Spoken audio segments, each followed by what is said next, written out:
Real challenge आता है 12th के बाद कि ग्रेजुएशन में हम क्या करें। बच्चे जो हैं वो ईयर्स बहुत वेस्ट कर देते हैं। अगर आप बहुत लेट सेलेक्ट होंगे तो शायद कभी कैबिनेट सेक्रेटरी ना बन पाए। वो सारा जो समय है वो बाकी बच्चे कुछ मस्ती करेंगे, आपको पढ़ना पड़ेगा। अभी मैम मैं कंफ्यूज हूँ, बीए करूँ, बीए में मैम कौन सा सब्जेक्ट लूँ?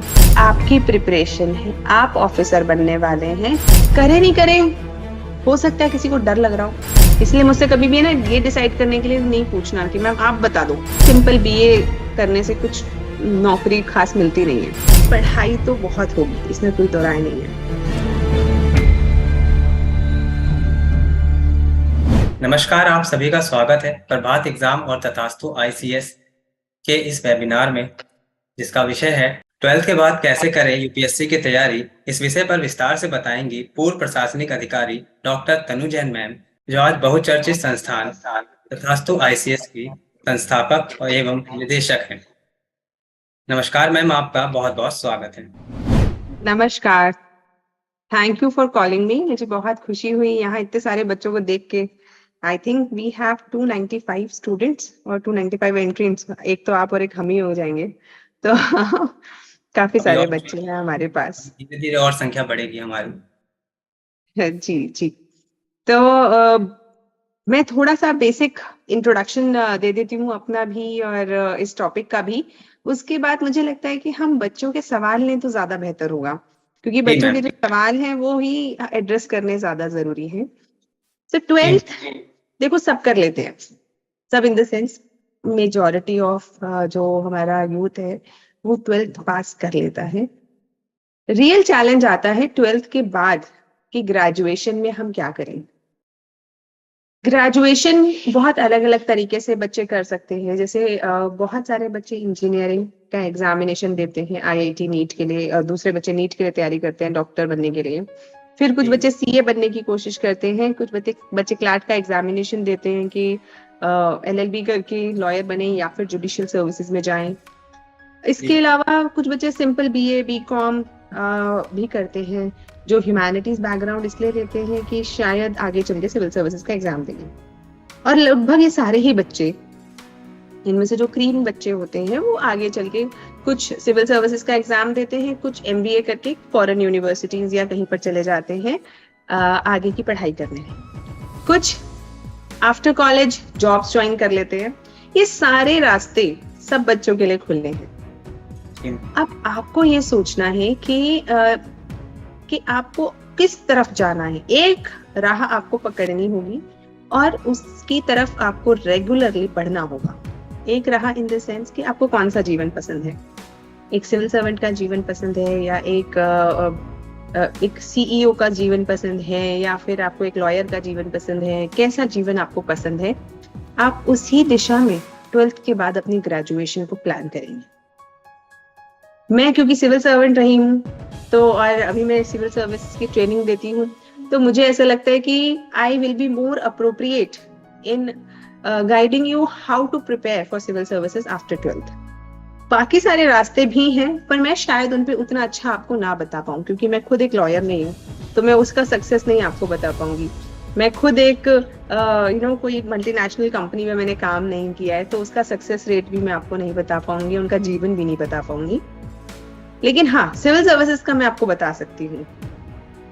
सिविल सर्विसेज एक एग्जामिनेशन के थ्रू सरकार कुछ ऑफिसर्स को देश में सेलेक्ट करती है, जो आगे जाके सर्वोच्च पदों पे बैठते हैं। सर्वोच्च पदों पे बैठते हैं मतलब बड़ी जिसे सिंपल भाषा में कहा जाए, जो कि देश चलाते हैं। एक तरीके से आप ये माने, लोगों की परेशानियां सुनना, उनके लिए पॉलिसी बनाना और उसे इम्प्लीमेंट करना, ये सब काम सिविल सर्वेंट्स का होता है। एजुकेशन के अंदर किस तरीके की पॉलिसी होनी चाहिए, किस तरीके से बच्चे हमारे जुड़ने चाहिए, हेल्थ में कैसा काम होना चाहिए, लॉ एंड ऑर्डर कैसा होना चाहिए। तो यानी अगर आप में से बच्चों ने सुना हो DM, SSP, SP, IAS, IPS, IRS, है ना, ये जितने भी पद हैं हमारे, वो सब सिविल सर्विसेज के द्वारा ही भरे जाते हैं, इस एग्जाम के द्वारा। और इसे बहुत मुश्किल एग्जाम बोला जाता है, क्योंकि सिलेबस बहुत है। अब अगर किसी को इतने बड़े पद के लिए आप सेलेक्ट कर रहे हो, तो पढ़ाई तो बहुत होगी, इसमें कोई दो राय नहीं है। और जो व्यक्ति सिविल सर्विसेज एक बार क्लियर कर लेता है, लगभग समाज में वो उस स्टेटस को तो पा लेता है कि ये आदमी समझदार है, ये बच्चा, ये लड़की या ये लड़का बहुत समझदार है। तो इसमें भी कोई दोहराई नहीं है कि हो सकता है कुछ समय बाद आपके कुछ रिश्तेदार या कुछ बड़े लोग आपके पास आके सलाह भी मांगने लगे कि भाई इसने सिविल सर्विसेज क्लियर किया, इसको ज्यादा ज्ञान है, इसको ज्यादा पता है, तो उससे बात करी जाए। ये तो हो गया सर्विसेज से रिलेटेड। 12th के बाद हम कैसे करें सिविल सर्विसेज की तैयारी? देखिए, 12th के बाद ग्रेजुएशन तो मस्ट है, क्योंकि बिना ग्रेजुएशन के आप सिविल सर्विसेज का एग्जाम दे ही नहीं सकते, क्योंकि मिनिमम एलिजिबिलिटी इज ग्रेजुएशन। तो उस मिनिमम एलिजिबिलिटी के लिए कोई भी एक ग्रेजुएशन आपको करनी पड़ेगी। अगर आप IIT या NEET या CA या फिर जिसे कहना चाहिए ये सारी चीजें कर रहे हैं, कोई ऐसा प्रोफेशनल कोर्स कर रहे हैं, तो ठीक है, ये आपका एक बैकअप प्लान भी बनेगा। जो बच्चे ह्यूमैनिटीज कर रहे हैं वो कॉलेज के साथ साथ भी तैयारी कर सकते हैं। मैं तथास्तु मैंने ओपन भी इसी इनिशिएटिव के कारण किया था। इनिशिएटिव क्या, बेसिकली बच्चे जो हैं वो ईयर्स बहुत वेस्ट कर देते हैं। जैसे पहले आपने कहीं से एक्स इंस्टीट्यूशन से ग्रेजुएशन करी, फिर आप ओल्ड राजेंद्र नगर या मुखर्जी नगर गए, फिर आपने 1 साल कोचिंग करी, फिर उसके अगले साल प्रैक्टिस करी, फिर एग्जाम दिया, तो 2-3 साल लग गए सिर्फ और सिर्फ पहली बार एग्जाम देने में। इसकी बजाय आप ग्रेजुएशन के दौरान ही अगर अपनी तैयारी कर लें, यानी कि वो जो 3 साल आप तैयारी में कॉलेज के साथ साथ कर लेंगे, तो आपके आगे के 2 या 3 साल बच जाएंगे। And we all know the earlier you get success more better. आप जितना जल्दी सक्सेसफुल हो जाते हैं जीवन में, उतनी ही आगे बढ़ पाते हैं। जैसे कि इसका सिंपल सा मतलब सिविल सर्विसेज में ये है कि अगर आप 21-22 साल की उम्र में सिलेक्ट हो गए हैं तो आप कैबिनेट सेक्रेटरी बनेंगे। कैबिनेट सेक्रेटरी मतलब एकदम solid powerful position in country. और अगर आप बहुत लेट सेलेक्ट होंगे तो शायद कभी कैबिनेट सेक्रेटरी ना बन पाए। कुछ लोग तो अगर बहुत लेट सेलेक्ट होते, 30 की उम्र में सेलेक्ट होते हैं, तो कई बार सेक्रेटरी भी नहीं बन पाते। ये बात आपको भी लग रही होगी कि पता नहीं मैम कौन सी बातें कर रही है, क्या सेक्रेटरी, क्या कैबिनेट सेक्रेटरी। लेकिन जब सर्विसेज में आ जाएंगे ना, तब ये बात बड़ी इंपॉर्टेंट लगेगी कि कौन सी पोस्टिंग, कौन सी मुझे पोस्टिंग मिल रही है, क्या मेरा प्रमोशन हो रहा है, नहीं हो रहा है। जब आपके साथ वाला कोई सेक्रेटरी बन जाएगा और आप नहीं बन पाएंगे, तब थोड़ा परेशानी होती है। इसीलिए जल्दी सेलेक्ट होना is always good. In simple terms, आपको अगर सिविल सर्विसेज की तैयारी करनी है तो जल्दी से जल्दी शुरू करना है और एग्जाम को क्लियर करके आगे बढ़ना है, ताकि एक करियर पाथ आपका डिफाइंड रहे। ये तो था मेरा बेसिक इंट्रोडक्शन जो इस टॉपिक से रिलेटेड है। Now I will like to take questions. जी मैम, यहाँ पे सवाल लोगों के बहुत सारे हैं, उनमें से हमने कुछ चुनिंदा सवाल उठाए जो कॉमन है, जो सवाल जी कॉमन है। जी जी, जी जी उनमें एक सवाल था विशाल जी का था। उन्होंने पूछा कि वो हिंदी मीडियम से हैं, 12th उन्होंने हिंदी मीडियम से की, उसके बाद वो किस तरीके से तैयारी आगे कर सकते हैं। आप कोई भी हिंदी मीडियम वाली ग्रेजुएशन ज्वाइन कर सकते हैं, हिंदी मीडियम वाली कोचिंग भी ज्वाइन कर सकते हैं साथ साथ। आजकल तो ऑनलाइन ऑफलाइन सब टाइप के ऑप्शंस अवेलेबल हैं, तो दोनों चीजें आप साथ साथ प्रिपेयर करके और फिर जैसे ही आपकी ग्रेजुएशन खत्म हो आप एग्जाम दे सकते हैं। हिंदी मीडियम से दीजिए अगर आपका मीडियम हिंदी है तो। जी, और मैम एक सवाल सबसे ज्यादा जो पूछा गया उसमें था एक ऑप्शनल सब्जेक्ट को लेकर, कि वो कौन सा ऑप्शनल सब्जेक्ट चुने। ऑप्शनल सब्जेक्ट वो चुनना चाहिए जिसमें आपका इंटरेस्ट हो। जैसे कुछ कॉमन ऑप्शनल सब्जेक्ट्स हैं जो कि ज्यादा अच्छे से लोग मतलब जैसे कहना चाहिए बहुत अच्छे से नंबर भी आ जाते हैं, लोग लेते हैं और बड़े अच्छे ऑप्शनल सब्जेक्ट्स माना जाता है कि आप किसी भी बैकग्राउंड से आए आप उन्हें ले सकते हैं।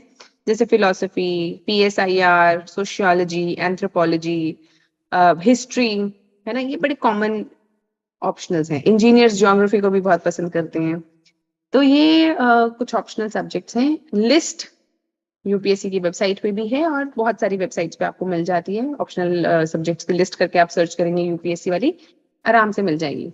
बहुत सारे सब्जेक्ट्स हैं, आपको जोन से 3, 4, 5 सब्जेक्ट्स अच्छे लगते हैं उनको देखें, उनके नोट्स को देखें, टीचर्स को देखें, उनके पास्ट ईयर के क्वेश्चन पेपर्स को देखें और उसके बाद डिसाइड करें कि आपका इंटरेस्ट किस में है और कौन सा ऑप्शनल ऐसा लगता है कि आप बहुत लंबे समय पढ़ सकते हैं और अच्छे से उसमें एक्सप्रेस कर सकते हैं, फिर ही ये ऑप्शनल लीजिए। मैम एक सवाल पूछा गया बच्चों द्वारा, एस्पिरेंट द्वारा, वो ये था कि कंफ्यूजन में है कि वो करे तैयारी या ना करे, ऐसे में वो क्या करें? सिविल सर्विसेज की तैयारी बहुत अच्छी है, आपको जरूर करनी चाहिए। मतलब मुझे तो लगता है कि शायद इंसान का जो जीवन है वो बड़े एक नई दिशा ले लेता है सिविल सर्विसेज की तैयारी के दौरान, क्योंकि आप कोई भी और ग्रेजुएशन करेंगे, जैसे तथास्तु के अंदर मैं बताती हूँ, हम लोगों ने जो बीए ग्रेजुएशन यानी बीए एडमिनिस्ट्रेशन का जो हमारा कोर्स है, तो उसके अंदर हम लोगों ने ऐसे ही कंपोनेंट्स को डालने की कोशिश करी है जो बच्चे को एक्सपोजर दें। आप सोचिए ना, आप इकोनॉमी पढ़ रहे हैं, पॉलिटी पढ़ रहे हैं, सोसाइटी पढ़ रहे हैं, इंटरनल सिक्योरिटी पढ़ रहे हैं, आप एथिक्स भी पढ़ रहे हैं, इतने सारे सब्जेक्ट्स आप पढ़ रहे हैं कि इसके बाद जो सिविल सर्विसेज की तैयारी वाला बच्चा होता है वो दुनिया में कहीं से भी किसी से भी बात कर सकता है। आप डॉक्टर से बात करेंगे तो डॉक्टर को लगेगा कि कहीं आप डॉक्टर तो नहीं है, क्योंकि आपको इतनी सारी नॉलेज है। आप एक बैंकर से बात करेंगे तो बैंकर को भी ऐसा ही लगेगा, अरे यार ये तो बड़े बड़े टेक्निकल सवाल पूछ रहे हैं ये। तो आपकी नॉलेज बेस बहुत बढ़ जाता है सिविल सर्विसेज की तैयारी के दौरान। तो this is my personal belief कि ये सबको करनी चाहिए। करें नहीं करें, हो सकता है किसी को डर लग रहा हो, तो कोई बात नहीं, ग्रेजुएशन के साथ करें। आपको अलग से अपने साल लगाने की जरूरत नहीं, ग्रेजुएशन के साथ साथ करें। जी मैम, एक जो लोग ग्रेजुएशन कर रहे हैं उनका सवाल था यहाँ पर कि वो यूपीएससी की तैयारी भी नहीं कर पा रहे हैं और ग्रेजुएशन भी नहीं कर पा रहे हैं, तो ऐसे में वो क्या करें? ऐसा क्यों प्रॉब्लम है? मतलब ऐसा उनको लग रहा है कि वो ग्रेजुएशन में ठीक से टाइम नहीं दे पा रहे और यूपीएससी की तैयारी में भी ठीक से टाइम नहीं दे पा रहे। ये थोड़ा सा प्रॉब्लम होती है जब ग्रेजुएशन एकदम ही आपने कोई नीश सेलेक्ट कर रखी है, जैसे कि आप आईआईटी कर रहे हैं अगर केमिकल इंजीनियरिंग में, तो ऑफ कोर्स वो आपके बाकी सारे जीएस के सब्जेक्ट से बहुत अलग है, तो आपको एक अलग से प्रॉपर सब्जेक्ट पढ़ना पड़ेगा। तो यहाँ पे प्रॉब्लम आ सकती है ऑफ कोर्स। मतलब लेकिन अगर आपको कॉलेज के साथ तैयारी करनी है, अपने साल बचाने हैं, तो मेहनत तो करनी पड़ेगी। फिर इसीलिए हमारी ग्रेजुएशन जो मतलब हम तथास्तु वाली है, वो इसीलिए हमने उसका सिलेबस ही यूपीएससी वाला रख दिया, ताकि ये प्रॉब्लम ही ना आए कि बच्चा ग्रेजुएशन करे या कोचिंग करे, वो एक ही चीज है, दोनों एक ही बात है। लेकिन ये धीरे धीरे ये वाला कॉन्सेप्ट आ जाएगा, है ना। हम करेंगे तो सब बाकियों को भी करना ही पड़ेगा धीरे धीरे करके, तो धीरे से आगे से चल के प्रॉब्लम नहीं आएगी। लेकिन अभी जो बच्चे हैं उनको तो मेहनत करनी पड़ेगी एक्स्ट्रा। मैम मैं अभी 2023 में जेई एडवांस का एग्जाम दी हूँ और मेरे इतने स्कोर आ रहे हैं कि मेरे आईआईटी में हो जाएंगे, आईआईटी बॉम्बे में इलेक्ट्रिकल इंजीनियरिंग मिल जाएगी। बट मैं फुल्ली डेडिकेटेड हूँ कि मुझे यूपीएससी ही करनी है, मुझे एक प्रोफेशनल ग्रेजुएशन करनी थी, इसीलिए मैंने आईआईटी की प्रिपरेशन की 12th के साथ और मेरी हो गई। तो मुझे यूपीएससी ही करनी है। मेरा फाइनल गोल यही है कि मुझे अगर पैकेज भी मिलेगी तो मैं प्लेसमेंट में नहीं बैठूंगी, मैं यूपीएससी करूंगी। तो मैम मैं कौन से ईयर से प्रिपरेशन करना स्टार्ट कर दूं? आपका नाम क्या है बच्चे? मैम मेरा नाम सेजल केसरी है। सेजल, दो तरीके हैं। यस। अगर आप आईआईटी बॉम्बे में जैसे आप ज्वाइन करेंगे तो आप सिर्फ और सिर्फ यूपीएससी की कोचिंग साथ साथ ऑनलाइन लेते हुए भी काम कर सकते हैं, और 3 साल तैयारी कीजिए ना, 4 साल की इंजीनियरिंग होती है। यस यस है ना। तो जैसे जो तथास्तु के सॉल्यूशन में बता सकती हूँ, उसके अलावा और भी बहुत सारे लोग सॉल्यूशन दे रहे होंगे, पर मेरे पास जो सॉल्यूशन है मैं तो वही बता सकती हूँ आपको कि 3 साल का जो कोर्स होता है वो बहुत लंबा कोर्स होता है। आप उसको ज्वाइन करके आप उससे जैसे सारा सिलेबस धीरे धीरे करके कंप्लीट कर सकते हैं। 1 साल आप और प्रैक्टिस के लिए ले सकते हैं and then directly give examination after your college. आपका जैसे ही खत्म हो मैम, तो मैं फर्स्ट ईयर से ही कोचिंग ज्वाइन कर लूं, मतलब ऑनलाइन कोचिंग? ऑनलाइन देखो, अब 2-3 चीजें हैं। अब मुझे नहीं पता कि आप कितना उसके अंदर डेडिकेशन दिखा पाएंगे शुरुआत में, या आपका फाइनेंशियल बैकग्राउंड कैसा है, क्या चीज है, मैं उस बारे में नहीं जानती। पापा फुल्ली सपोर्ट है कि नहीं, मतलब जो हो पाए बेटा, तुम अच्छे से बस पढ़ाई करो और तुम्हारा जो गोल है वो, पापा फैमिली पूरी फुल सपोर्ट है मैम। अगर फुल सपोर्ट है तो देखिए, आप मेरे हिसाब से अब हमारी गवर्नमेंट ने डुअल डिग्री का प्रोग्राम खोल दिया है। डुअल डिग्री क्या होती है कि अब बच्चा एक समय में ही एक ऑफलाइन और साथ में एक ऑनलाइन डिग्री कर सकता है। So it is always good to have 2 degrees with us rather than 1, है ना। आप आईआईटी ऑलरेडी कर रहे हैं, आप साथ में ऑनलाइन बीए एडमिनिस्ट्रेशन भी कर सकते हैं। अगर आपको बीए एडमिनिस्ट्रेशन नहीं करना, आप साथ में कुछ भी और कोर्स ज्वाइन कर सकते हैं ऑनलाइन तरीके से, है ना। तो बहुत सारे ऑप्शंस हैं। और साथ में आप यूपीएससी, अगर आपको बीए डिग्री बीए प्रोग्राम छोड़ दो, आप कह रहे हो नहीं मुझे सिर्फ यूपीएससी का ही करना है, तो यूपीएससी के लिए भी ऑनलाइन में हमारे पास ऑप्शंस हैं कि आप वो ज्वाइन करके धीरे धीरे over the period of 3 years उसकी तैयारी कर सकते हैं।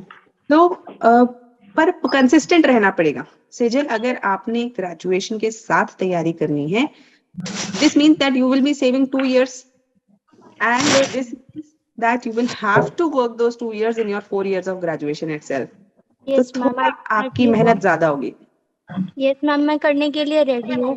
और मैम मैं ये बोल रही थी कि मैम पॉसिबल तो है ना कि मतलब अगर मैं कंसिस्टेंट रहूँ, मतलब टाइम स्नैच्ड करूँ कि कहीं मेरा टाइम वेस्ट तो नहीं हो रहा है ना, और फिर मैं वो यूपीएससी के एग्जाम की प्रिपरेशन करूँ, तो कॉलेज के साथ साथ ही मेरी अच्छी से प्रिपरेशन होगी क्योंकि मैं बैलेंस करके चलूंगी।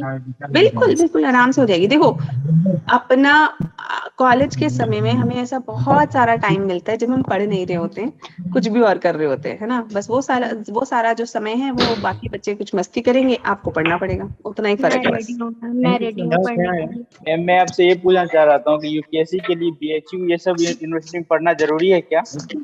क्या पढ़ना? बीएचयू जैसे यूनिवर्सिटी में पढ़ना जरूरी है?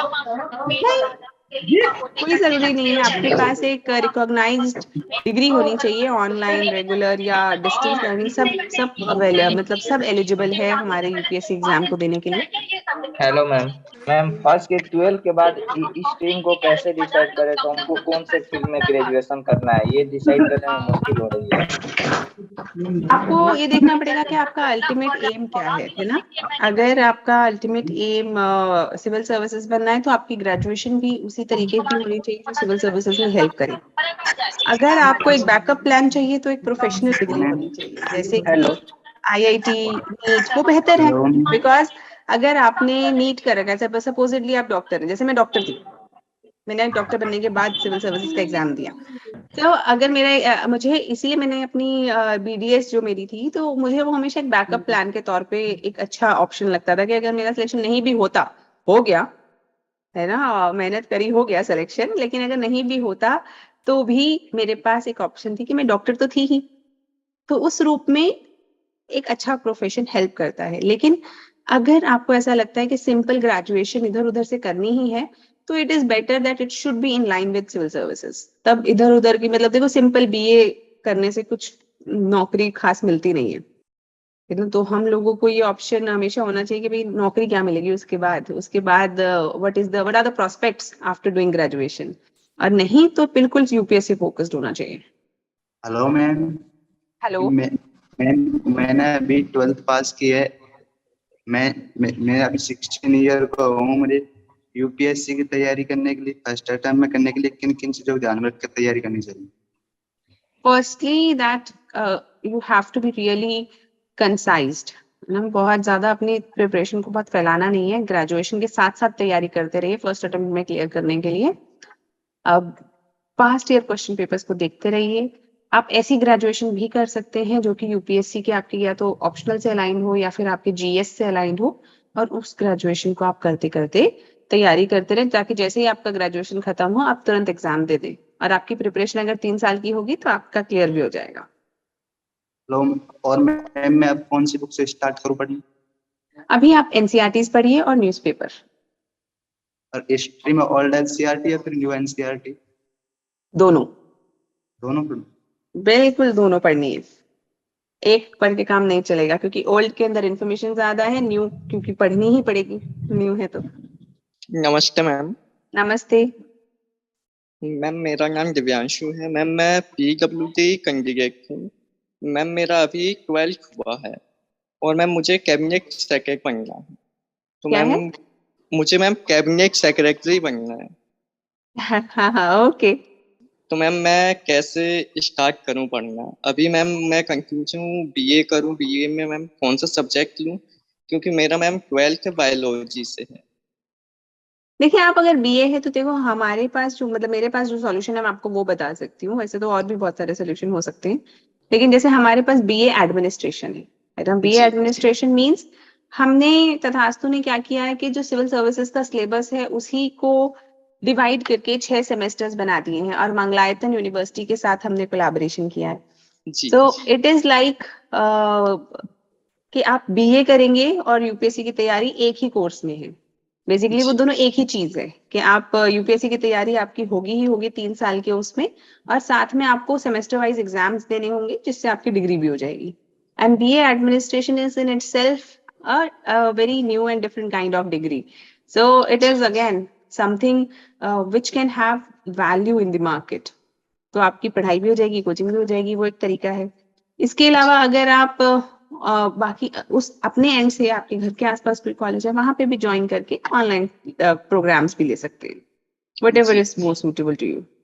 मैम तथास्तु में कैसे एडमिशन होता है, क्या मैम ऑनलाइन होता है?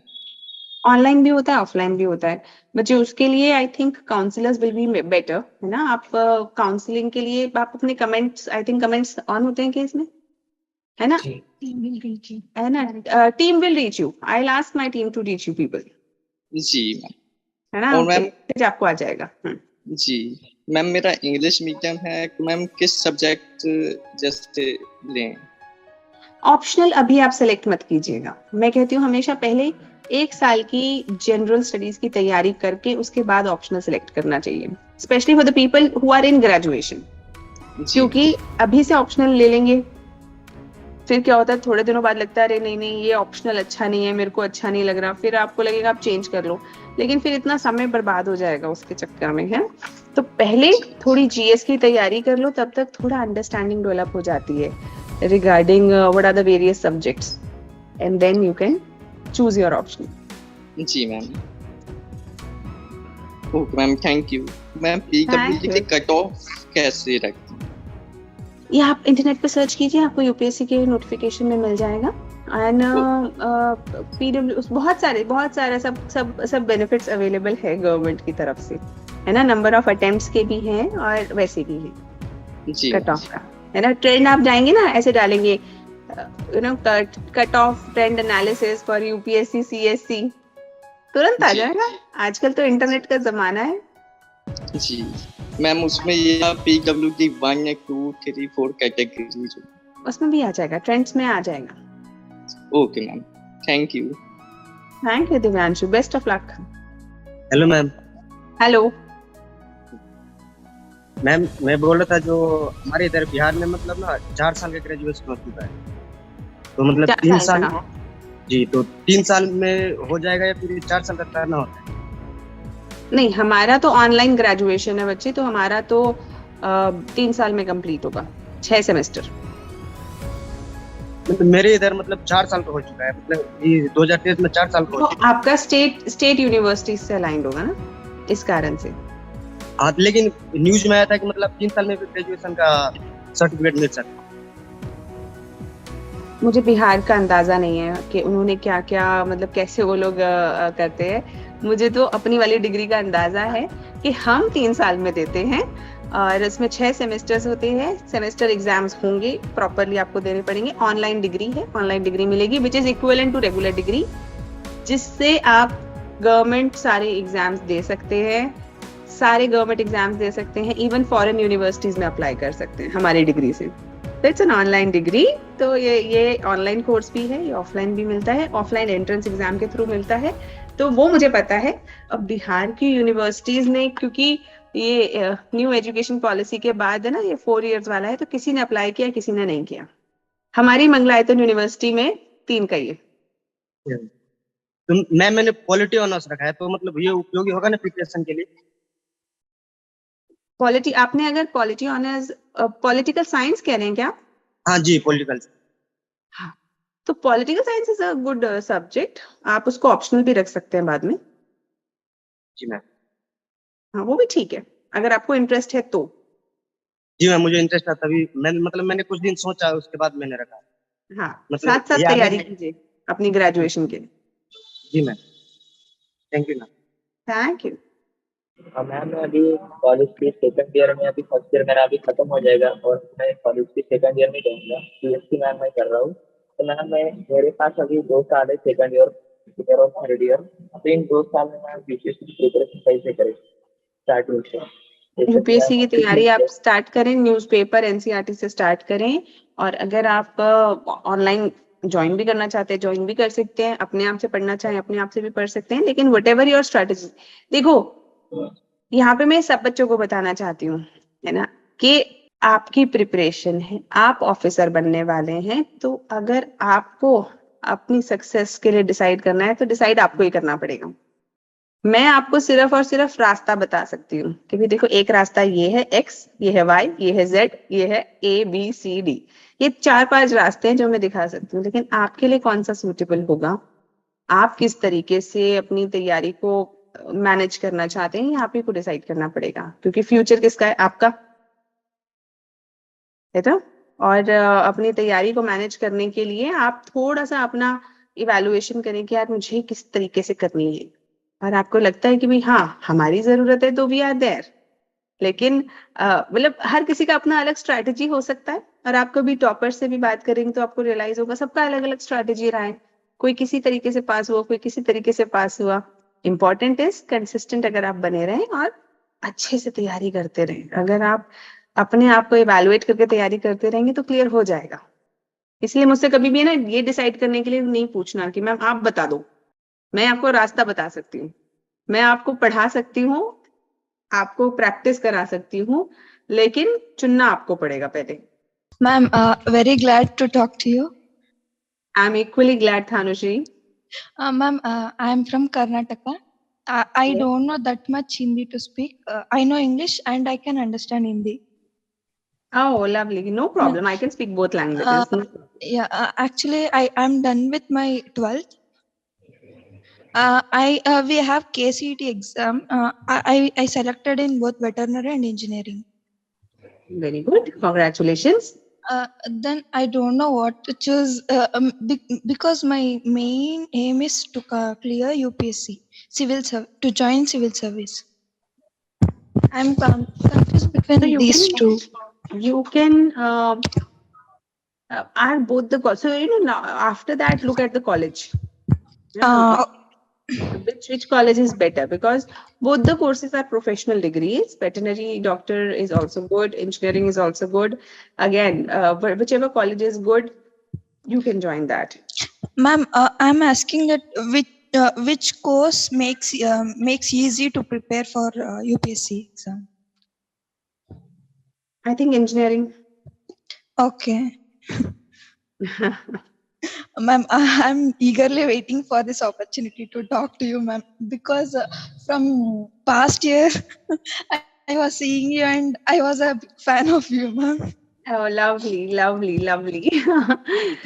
to talk to you, Thanushri. Okay. So best wishes. Join your Thank you. College and keep preparing. Thank you, ma'am. Another Yes. thing means from now onwards I start means I will get 4 years in BE. Can I crack in first attempt only after degree? Absolutely. You can rather give examination just after your exams of last year. Provisional degrees are generally given by the colleges, and you can give that attempt if you are well prepared in your graduation itself. Then definitely you can crack in first year. Okay, ma'am. Thank you so much. Thank you. Best wishes, बच्चा. Thank you. Good evening ma'am. Good evening. Ma'am मेरा question ये है, हाँ अभी हम second year में जाएंगे next month से, तो मैम अक्सर सुनते हैं कि जब प्रिपरेशन स्टार्ट करने के पहले पीवाईक्यू और सिलेबस को एनालाइज जरूर करना है, उससे पहले प्रिपरेशन में एंटर नहीं करना चाहिए। तो मैम बिल्कुल सही सुनते हैं। ये तो सब बता देते हैं कि एनालाइज करना है और मतलब देखना, बट मैम ये नहीं हम लोग समझ पाते हैं कि कैसे करना है, क्योंकि मैम हम लोग एक बिगिनर हैं और मैम कोई आइडिया नहीं है कि एनालिसिस कैसे होता है। तो मतलब वो पीवाईक्यू को, और हमें ये भी नहीं आइडिया है कि सिलेबस किस तरह से पढ़ा जाता है, तो वो एनालिसिस कैसे करें ma'am? So what you do, आप एक बार है ना पीवाईक्यूज को करके देखिए अभी अपनी एग्जिस्टिंग नॉलेज से, उसमें से शायद एक दो आपसे हो भी जाएंगे, तो आपको ये रियलाइज होगा कि पीवाईक्यूज का मतलब है कि कुछ एक पर्टिकुलर टाइप की इंफॉर्मेशन आपको पता होनी चाहिए।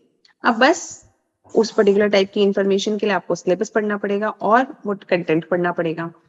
जैसे कि देखो अब एनालिसिस कैसे करें, उससे हमें ये समझ में आता है PYQs से कि कौन से टॉपिक्स इंपॉर्टेंट है यूपीएससी के लिए, किस तरीके के क्वेश्चंस यूपीएससी फ्रेम करता है और किस तरीके के ऑप्शंस हमें देता है एमसीक्यूज के अंदर, या फिर किस टाइप के क्वेश्चंस हम लोगों को लिखने हैं।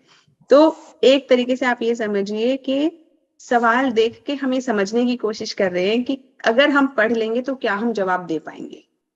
थोड़ा सा एब्स्ट्रैक्ट है, थोड़ा सा वेग है, मुश्किल है, क्योंकि जब तक पढ़ा नहीं है तब तक PYQs को एनालाइज आप प्रॉपरली नहीं कर पाएंगे, लेकिन कोशिश कर सकते हैं थोड़ी बहुत, है ना। और इसके अलावा अगर हम सिलेबस को देखें तो देखिए मुश्किल तो है। मैं आप लोगों को बिल्कुल ये नहीं कहना चाहती हूँ कि सिविल सर्विसेज की तैयारी आसान है। It is difficult why? Because it needs lot of patience, hard work, पढ़ना पड़ेगा।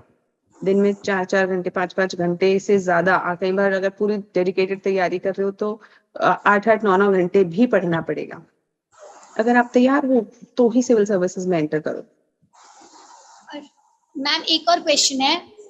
मैम मेरा बैकग्राउंड मैथमेटिक्स है और मेरा ग्रेजुएशन भी मैथमेटिक्स में हो रहा है, तो मैम मतलब ग्रेजुएशन में मेरा उतना इंटरेस्ट मतलब नहीं बन पा रहा है और उतना टाइम नहीं, तो इतना हमें श्योर है कि यूपीएससी के तरफ ही फुल फ्लेज्ड करना है प्रिपरेशन। बट मैम प्रॉब्लम ये है कि बहुत जैसे ऑप्शनल वगैरह का ये टॉपर्स का सुनो तो टॉपर्स बोलते हैं कि पहले स्टार्ट कर लो, और मैम अभी आपने बोला कि 1 महीने पहले प्रिपेयर करो फिर ऑप्शनल लेना, तो मैम बहुत सारे कंफ्यूजन है, डिफरेंट टॉपर्स डिफरेंट कहते हैं, तो मैम हम कैसे देखिए मैं बताती हूँ। No, there is no confusion. These toppers are talking about when you, after graduation, you have come to Delhi and then you are selecting your optional. At that time आपके पास 1 ही साल है प्रिपेयर करने के लिए, तो आपको महीने भर में अपना ऑप्शनल आप डिसाइड करो और आप उसकी कोचिंग लो। कोचिंग बेसिकली ऑप्शनल करने में भी तो 6 महीने लग जाएंगे ना, उसके बाद उसकी आंसर राइटिंग करोगे, टेस्ट सीरीज करोगे, सो यू नीड टाइम। वो सही कह रहे हैं, लेकिन जब हम बात कर रहे हैं, हम लोग बात कर रहे हैं when you are in 12th class and you are going to enter in BA programs or whatever, you know, whatever your graduation is. Now you have time. ये जो 6 महीने हैं आप कभी भी डिवोट कर सकते हैं। तो पहला 1 साल या 6 महीने GS को समझने में और ये ढंग से समझने में कि which optional you want to take, because people change their optionals like anything. पहले वो किसी के इन्फ्लुएंस में आ जाते हैं, इन्फ्लुएंस इन द सेंस किसी टॉपर को देख लिया, अरे उसने X लिया था सब्जेक्ट, वो X से सिलेक्ट हो गया तो आपने भी ले लिया। उसको X पसंद था, आपको नहीं है पसंद X, उसकी कॉम्पिटेंसी थी X में, आपकी नहीं है कॉम्पिटेंसी, आपके लिए हो सकता है Y ज्यादा अच्छा हो, है ना। तो आपको अपने अकॉर्डिंग ऑप्शनल को देख के चूज करना पड़ेगा।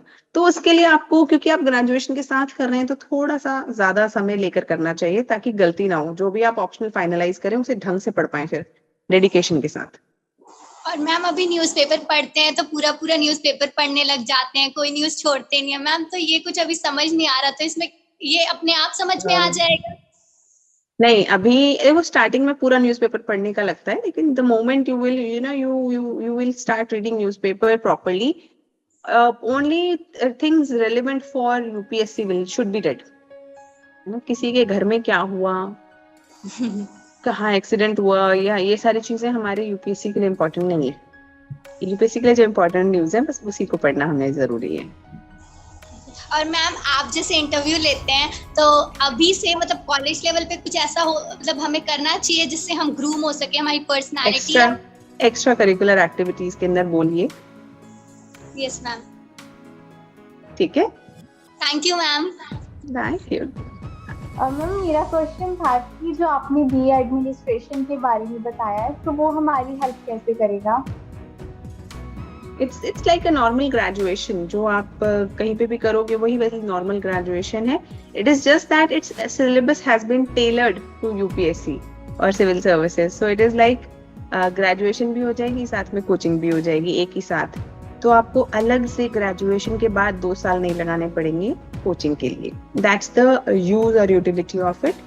And just like whatever jobs you can get after doing BA history, BA political science, BA sociology, similar jobs you can find with BA administrations. We are trying to create a kind of a demand for it in the placement agencies, but we cannot promise that right now. Until unless we have something solid in our hand, we will not promise. तो ma'am अगर देखा Just जाए like any other graduation. जैसे अगर हमारे पास option है BA programme और BA administration, तो इन दोनों में से बेस्ट कौन सा रहेगा? अगर आपको सिविल सर्विसेज की तैयारी करनी है तो बीए एडमिनिस्ट्रेशन. अगर आपको सिविल सर्विसेज की तैयारी नहीं करनी, then may be BA honours. And ma'am second question है कि आप थोड़ी सी इनिशियल टिप्स बता सकते हैं स्टार्टिंग के लिए? क्या? यूपीएससी की प्रिपरेशन की स्टार्टिंग के लिए कोई इनिशियल टिप्स जो हमें फॉलो करनी चाहिए? Initially, you have to prepare yourself with newspaper and NCERTs. That's the basic. Okay, ma'am. Thank you so much. Okay. Good evening ma'am. Good evening. Ma'am civil service exam के लिए ma'am कौन से coaching institute या कौन सी classes best रहेंगी ma'am? तो आप ये सवाल मुझसे ही पूछेंगे? मैम क्योंकि मैम फाइनेंशियल प्रॉब्लम ज़्यादा रहती है मैम, और मेरा भाई 11th में है, मैं उसके पास बायोलॉजी है, फादर सब्जी का काम करते हैं, तो मैम इतना हो नहीं पाता मैम. क्या? कोचिंग सेंटर पर बात करने गया था मैं फादर के साथ. ठीक है. उन्होंने मैम पैकेज बताया था. किसी ने मैम 3 लाख बताया, किसी ने 2.5 लाख बताया. तो फिर आपने क्या किया? मैम मेरा तो मन है मैम करने का था यूपीएससी, तो मैम पेरेंट्स मैम इतना नहीं कर पाएंगे, कहीं 3 लाख 2 लाख नहीं कर पाएंगे. कैसी बातें कर रहे हैं? आजकल कितने सारे ऑप्शंस हैं, हर तरीके के ऑप्शंस अवेलेबल है. तो अब तो मतलब ये तो आपको थोड़ा सा सर्च करना पड़ेगा. हर तरीके के ऑप्शंस अवेलेबल हैं. आप यूपीएससी के लिए अगर सोच रहे हैं तो आप ऐसा क्यों सोच रहे हैं कि भी एक ही तरीके की चीज आप कर सकते हैं? बहुत सारे तरीके की चीजें आप कर सकते हैं. इतने सारे प्रोडक्ट्स हैं. आप देखो, मेरे से नाम तो मैं नहीं लूंगी कि इस एक्स प्रोडक्ट से करो. अब आप ये कहोगे मैं बोलूंगी तथास्तु से कर लो, तो वो भी गलत है. क्योंकि as a teacher of course if I am doing something तो मैं उसके लिए बायस्ड रहूंगी. तो you will have to decide from your own कि whatever institution, whatever teacher you trust, you will have to go to them and talk to them and find whatever course you like. Yes ma'am. और ऐसा नहीं है कि सिर्फ coaching institute join करने से ही selection होता है. कई लोग अपने आप से भी होते हैं, मेहनत से भी होते हैं. थोड़ा मेहनत ज्यादा करनी पड़ेगी. मैम मैं currently B honours mathematics BHU से कर रहा हूँ. मैम मेरा क्वेश्चन ये था ma'am, how should I start? Because मैं जब भी करना चाहता हूँ तब एक जैसे डर बैठ जाता है कि सेमेस्टर एग्जाम में क्या होगा ऐसे. और मैं अभी 2nd सेमेस्टर में हूँ, फर्स्ट ईयर. तो ma'am how should I start? Ma'am जैसे किस पेपर से स्टार्ट करूँ या करंट अफेयर्स पहले स्टार्ट करूँ, कैसे स्टार्ट करूँ इसका? और मैम एक बैकअप भी, जैसे कि अगर मान लीजिए इधर इसमें नहीं निकला तो और कैसे होगा फिर आगे? मैथमेटिक्स अगर आप कर रहे हैं तो देखिए, आपने कुछ सोच के अपना कोई ग्रेजुएशन ज्वाइन किया होगा, कोई नौकरी के हिसाब से, है ना? स्टैटिस्टिक्स और ज्योग्राफी है सब्जेक्ट. बस वही आपका बैकअप प्लान है. और दूसरा तैयारी कैसे करें? You can take online classes, you can self study, you can start with newspaper and NCERT.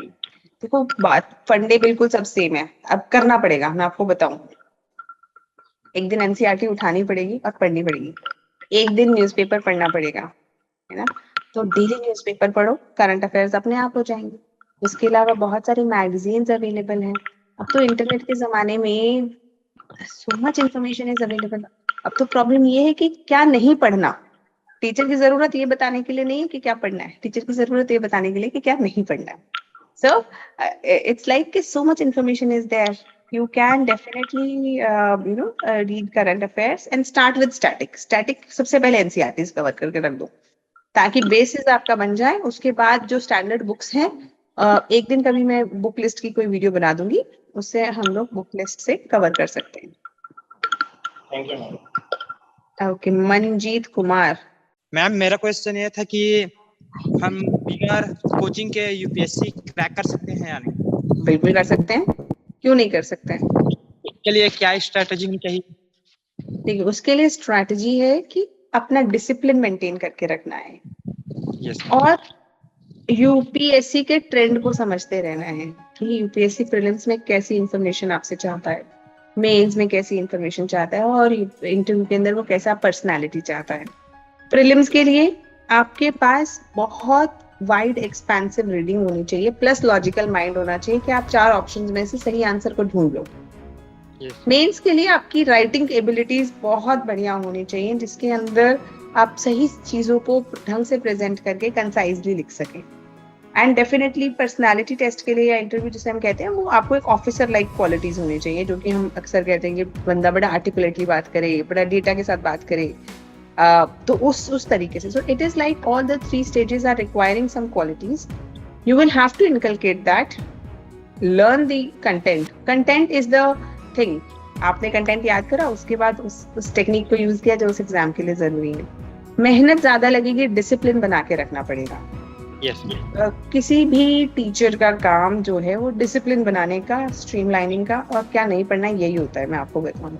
इससे ज्यादा टीचर आपको कॉन्सेप्ट समझा देता है तो आपको याद करना आसान हो जाता है। बस आप खुद भी पढ़ के थोड़ी सी और मेहनत करके भी उसको समझ सकते हैं। ऐसा नहीं है कि कोई भी कॉन्सेप्ट ऐसा है जो आपको समझ नहीं आएगा, मेहनत लगेगी ज्यादा।